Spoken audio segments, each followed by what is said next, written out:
Do you want the horror of failure or the certainty of failure? The horror of potential failure or the certainty of failure? Because if you don't do this, you will fail. So I think it's reasonable to assume that there's a novelty edge in pornography, like there is in so many quasi-addictive phenomena. And so it has to become, because novelty is a sexual kick, it has to stay novel, and that means that over time it's going to become more extreme. So that's not good. Well, so how do you resensitize yourself in some sense? Well, you stop. You stop. And then hopefully you recover. And then you deprive yourself of that outlet, let's say. And you might say, well, you know, is that absolutely necessary? And maybe there's nothing wrong with pornography. It's like, well, I don't know, man. Like, have you ever really met a guy who is proud of that?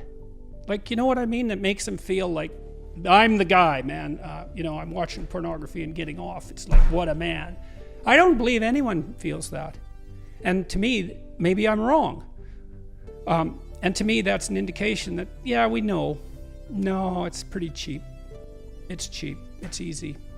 And, you know, I say that knowing that I believe the research evidence shows that if you introduce pornography into a community, that rates of sexual crime committed by men upon women actually decline. So there is perhaps some utility in the outlet. But, you know, that's a unidimensional analysis and doesn't take into account all the other effects of pornography. Yeah. So, including the ones you described. And I think that those are real. It makes sense that they're real, you know, because it's super satiation. And it's a non-trivial technological problem. You know, it's now possible for young men to look at more beautiful nude women in one day than any man has ever seen, you know, prior to 10 years ago, 20 years ago, that any man in history had ever seen. That's not nothing. That's something. And to think that doesn't do anything to you, it's like, no, that likely does something to you. So don't substitute the false for the real. And don't underestimate the utility of deprivation. You know, what do we need to drive us forward to have the adventure of our life? You know, well, some deprivation, that's for sure. That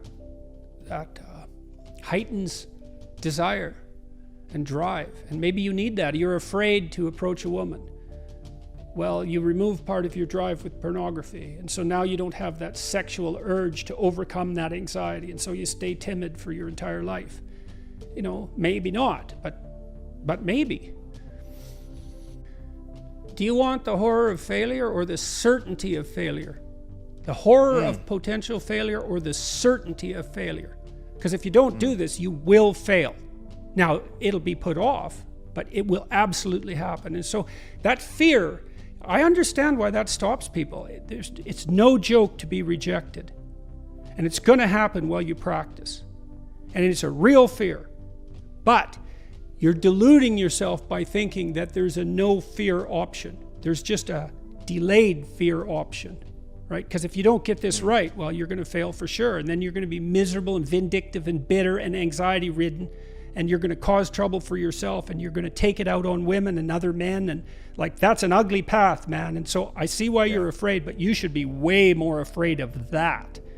And that's a nice way to help people get their thinking straight about fear. It's like no zero fear path.